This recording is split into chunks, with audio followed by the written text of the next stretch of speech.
And then over to the side are stacks of racing tires. Look like NASCAR tires. I was like, holy cow, it's real!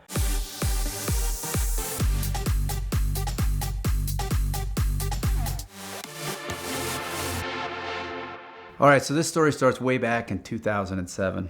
I am in Indianapolis. I'm looking at a scale model wind tunnel with an aerodynamicist name. I can't remember the guy's name, but I was just really fascinated with wind tunnels and these scale models that they make that cost 200 grand. And they're so fine, and I was telling them about it, and it was really an interesting conversation because I have an engineering background, so I like this stuff. The guy I'm with says, what you really want is a tunnel.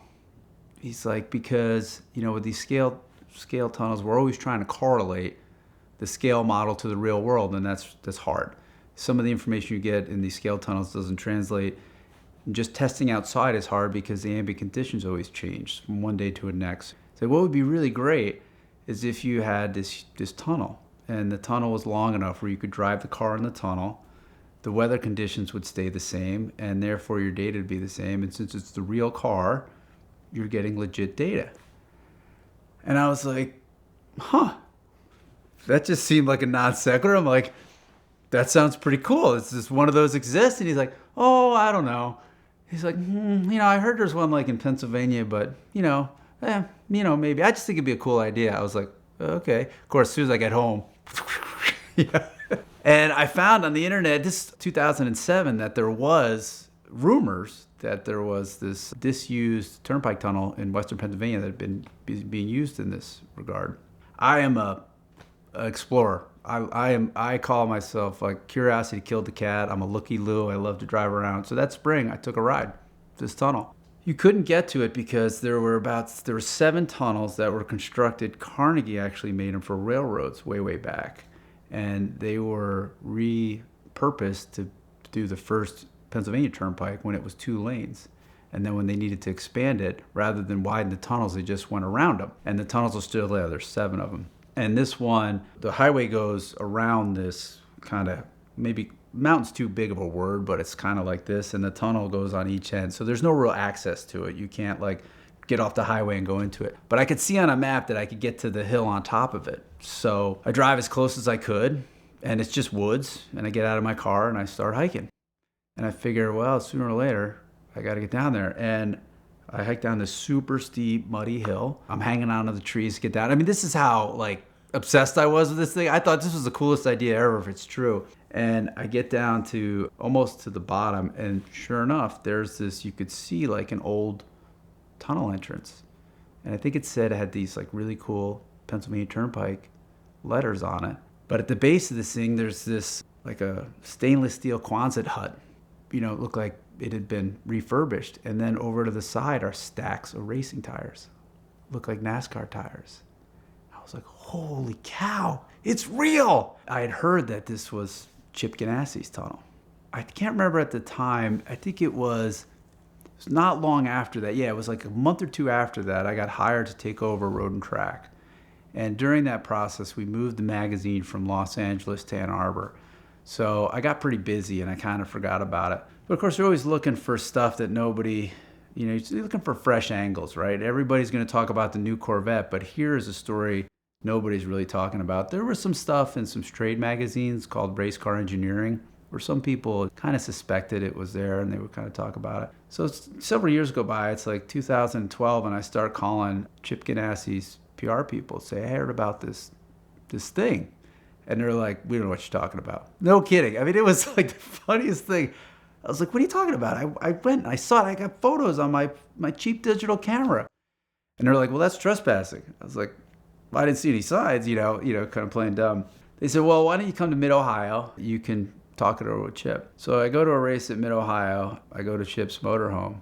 I got to meet him. And, luckily, Road and Track opened doors for me. And it was really great to get to know him. And one of the things that he was talking about was a way to encourage innovation in racing, but still keep the cost down. He had this idea for this open source car development where anybody can develop cars, but it's available to everybody else. And as a way to keep the cost down, it was really cool. So we did some stuff on that.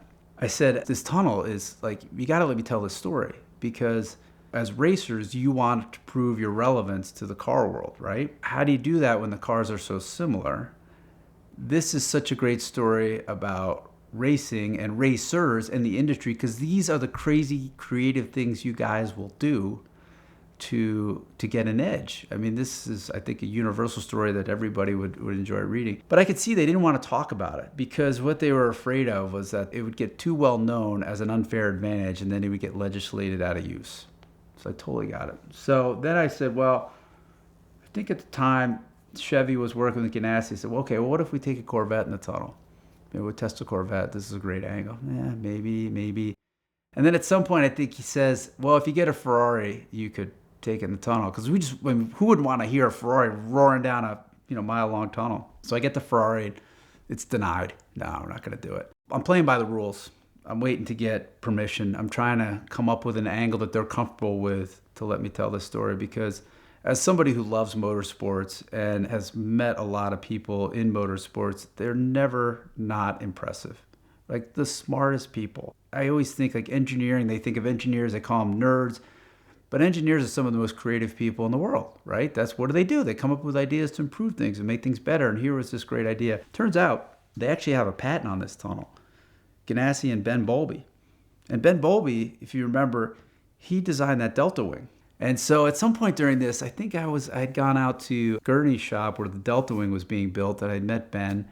And he told me the whole idea behind this thing, same speed, same downforce, a lot less energy, a lot less fuel, all this stuff. And, I was just enamored with this whole thing. So I wanted to tell the story with the blessing of these people I really respected. And so I was kind of sitting on it, trying different things, but of course still busy, and it would get on the back burner. And then I think it was a story in Auto Week came out about the tunnel. And I saw it and my heart just dropped, because I'm like, they probably don't know as much as I do. But damn, just got scooped on this thing I've been chasing for 5 years, No, but they didn't go there and get their shoes all muddy trying to find out this thing like I did. But I read the piece and I could tell they hadn't gotten in it either. I made one more call. I think the guy's PR's name was John Olge. I got to know him pretty well. He just said, in a nice way, pound sand. I said, okay, well, I've done everything I can. Story's already getting out, and I'm just getting beat sitting here. So I got in the car again, and I drove to Somerset, Pennsylvania, which is the next town over. And I just start asking around. I go to a diner, and I'm sitting there having breakfast. You ever heard about this tunnel? And everybody knew about it. Nobody would talk about it. At some point, I got the word that the construction company that did the work on it is called Stoy Construction. So I look on the phone, there's Stoy Construction. I go over to Stoy Construction. I walk in the door. As soon as I walk in, the receptionist says, "Are you that reporter asking about the tunnel?" No kidding. I mean, it just got around. I said, "Yeah, I'd love to talk about it." "Well, we're not talking about it." I said, "Well, at some point, the fire chief has to be aware of this thing in case something goes wrong. They have to know what to do and how to fix it." So I go to the fire department. Nobody would talk about it. I had heard that this other company did some of the communications work. Like, you can imagine this guy, me, just walking into the small town in Pennsylvania and these little businesses saying, "Hey, do you know about this tunnel?" And, they'd obviously done work. Nobody wants to threaten their jobs. So nobody's saying anything. I got some great recommendations to go to the Mine Creek mining disaster where some people had been trapped and they'd been released. And so the area is totally fascinating. Had a great time exploring. And I figured I had done all my due diligence to try and get legit information. The other thing was I would call, I think, the Pennsylvania Turnpike Department, because I was really curious, like, how does one secure a tunnel? Like, does he own it? Is it leased?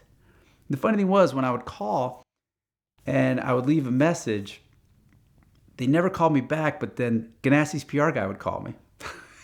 Like, everybody was connected on this thing. And it's just going nowhere. I'm pretty disheartened. And I was staying in the Hampton Inn, and I was at the breakfast bar. And I'm so curious. I love to talk to people. And I was talking to somebody there, and he was a truck driver of some sort. And he said, "You know what?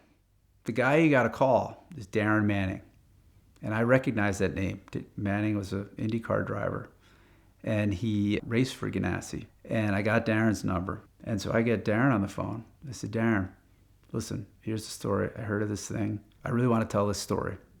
And he goes, "Oh, I know about the tunnel. In fact, I crashed in it. What do you want to know?"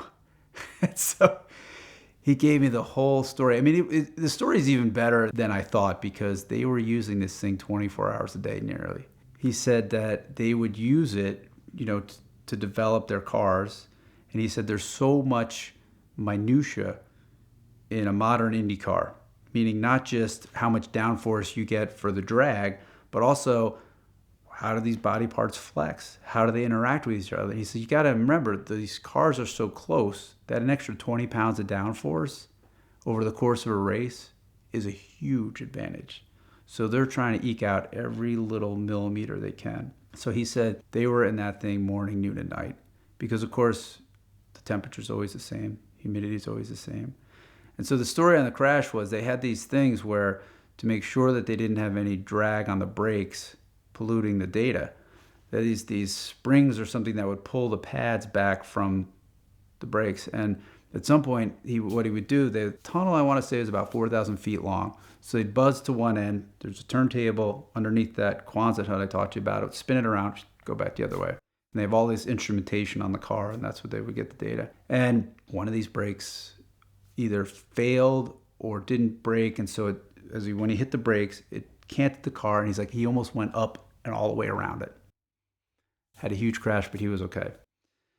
And he told me all the stories. Like he's like, right after the Indy 500 is over, he's in a van driving to the tunnel, the Laurel Hill Tunnel, to go do testing. That's how crazy it was. That was kind of all I needed to kind of do the piece. We didn't have any good photography in it. Since then, I've written the piece, and I know people who are in the racing industry. Every once in a while, I get a text. They're ribbing me like, guess where I am right now. I'm like, oh, great, you're in the tunnel, right? So I've never seen the inside of it. I've never got the full, legit story of the whole thing. But, it's one of those things that, I think just illustrates to people why just racing is such a fantastic pursuit. NASCAR has really curtailed the amount of wind tunnel testing, because they have that wind shear tunnel with the moving road in Charlotte. So I think they still use it. They rent it out. There's an outfit in England that is doing the same thing. It might be finished by now, but I remember they were doing it.